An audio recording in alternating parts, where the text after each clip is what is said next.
अगर आपको महाराष्ट्र में रहना है तो मराठी आनी चाहिए, नहीं तो बीच रोड पे ही आपको चाटा मारा जाएगा।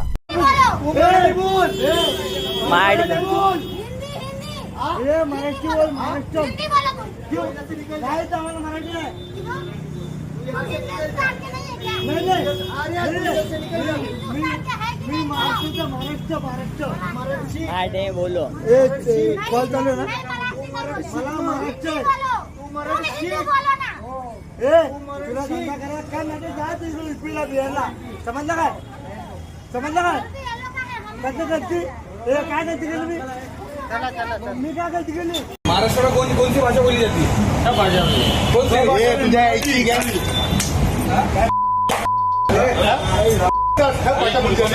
मराठीतच बोलायचं. तू काय बोलतो? मला मराठी येत नाही. मराठीतच बोला. तू उद्या डीआरएम कडे कंप्लेंटचा नंबर कर. तुझा नंबर डीआरएम कडे कंप्लेंट करणार.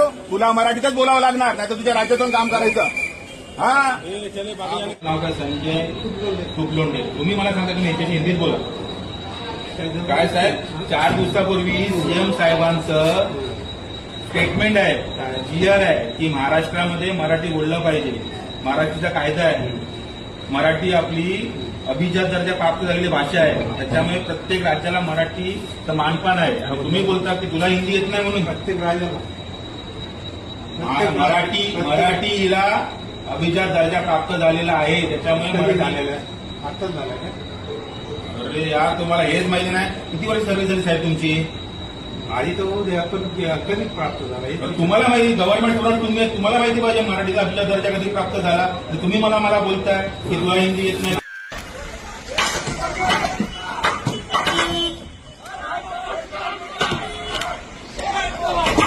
भारत में सभी राज्यों का निर्माण भाषा के आधार पर ही हुआ था।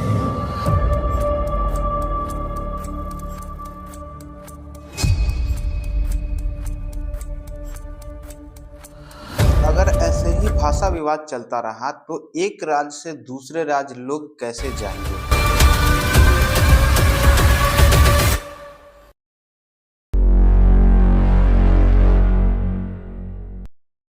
नमस्कार मित्रों, आइए इस वीडियो में समझते हैं आखिर ये भाषा विवाद क्यों खड़ा हुआ और कब से इसकी शुरुआत हुई। महाराष्ट्र और कर्नाटक की सीमा पर स्थित बेलगावी यही है मुख्य जड़ भाषा विवाद की। बेलगावी कर्नाटक का ही एक इलाका है। यहाँ की लोकल लैंग्वेज मराठी है। महाराष्ट्र का कहना है जब बेलगावी किसी राज्य में नहीं मिला था तो यह महाराष्ट्र का ही हिस्सा था। यहाँ पे अधिकतर लोग मराठी ही बोला करते थे। अब महाराष्ट्र चाहता है कि इसे वापस महाराष्ट्र में ही मिला ले। और कर्नाटक का कहना है बेलगावी हमारा अभिन्न हिस्सा है, हम इसे अपने से दूर नहीं होने देंगे। ये लड़ाई तो चल ही रही थी, पर आगे महाराष्ट्र के द्वारा उन सभी क्षेत्रों की डिमांड कर दी गई जहाँ पे मराठी भाषा बोली जाती है। महाराष्ट्र का कहना है हमें केवल बेलगावी नहीं चाहिए, हमें उन सब इलाके चाहिए जहाँ पे मराठी बोली जाती है। महाराष्ट्र के द्वारा कहा गया हमें बेलगावी के साथ साथ करवार, निपानी, बीदर भी चाहिए, क्योंकि यहाँ की लोकल लैंग्वेज मराठी है, यहाँ पे मराठी ही बोली जाती है। इसलिए हम चाहते हैं कि ये सभी इलाके महाराष्ट्र में वापस मिल जाए। इस बात को लेकर कर्नाटक ने जवाब दिया 1956 में राज्य पुनर्गठन आयोग के द्वारा जितने भी राज्य बनाने थे वो सब बन गए। अब आप किसी प्रकार से किसी भी राज्य का हिस्सा नहीं छीन सकते जब तक वो राज्य न चाहे। बेलगावी की जनसंख्या करीब 7.5 लाख के आसपास है। वहाँ की जनता से पूछा गया कि आप कौन से राज्य में रहना पसंद करेंगे, तो उन जनता में 60% से अधिक लोगों का रिएक्शन था कि हम महाराष्ट्र के साथ रहना पसंद करेंगे। बस क्या था, इस बात को लेकर और ज़्यादा विवाद बढ़ गया। 1966 के अंदर एक अर्जी लगा दी गई सुप्रीम कोर्ट में कि जन्म संग्रह कराओ। यहाँ की लोकल लैंग्वेज मराठी है, जितने भी इलाके हैं जहाँ पे मराठी बोली जाती है उन सब इलाके को महाराष्ट्र में मिला दिया जाए। 1980 के अंदर एक और फरमान लाया गया महाराष्ट्र सरकार के द्वारा कि जो इलाके महाराष्ट्र के अंदर आते हैं उन सबको मराठी बोलना अनिवार्य है और बेलगावी के अंदर मराठी का प्रचार कर दो। वहाँ जो स्कूल चल रहे हैं उसमें भी मराठी बोली जाएगी। उसके बाद विवाद और ज़्यादा बढ़ने वाला था। बेलगावी के अंदर कन्नड़ लैंग्वेज के बोर्ड लगे हुए थे और कुछ बोर्ड मराठी लैंग्वेज के लगे। कर्नाटक सरकार ने उन सभी बोर्डों को उखाड़ फेंका जो मराठी लैंग्वेज में लगे हुए। कर्नाटक सरकार का कहना था, चाहे तुम मराठी में बोलो लेकिन यहाँ पे बोर्ड कन्नड़ लैंग्वेज में ही लगेंगे। 2023 के बाद ये विवाद इतना बढ़ा कि ये मामला सुप्रीम कोर्ट तक जा पहुँचा। इसकी अगली सुनवाई अगस्त 2025 में होनी है। बेलगावी के अंदर करीब 25 से 26 स्कूल चलती है। इन सब में मराठी भाषा बोली जाती है। मराठी भाषा को बंद करने के लिए कर्नाटक सरकार ने इन सभी स्कूलों को बंद करवा दिया।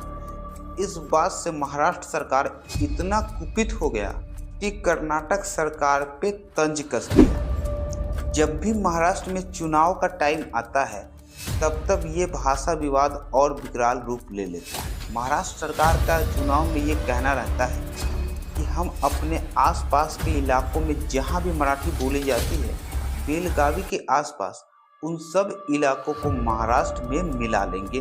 चुनाव का मेन मुद्दा यही होता है और कर्नाटक में भी यही मुद्दा को उठाया जाता है कि हम बेलगावी को महाराष्ट्र के अंदर नहीं जाने देंगे। वहाँ के चुनाव में भी यही मुद्दा को लेकर वोट को मांगी जाती है। अभी हाल ही में 22 मराठी लैंग्वेज स्कूल को बंद कर दिया गया है कर्नाटक में। अभी हाल ही में महाराष्ट्र, कर्नाटक, तमिल भाषा के नाम पे लड़ा रहा है।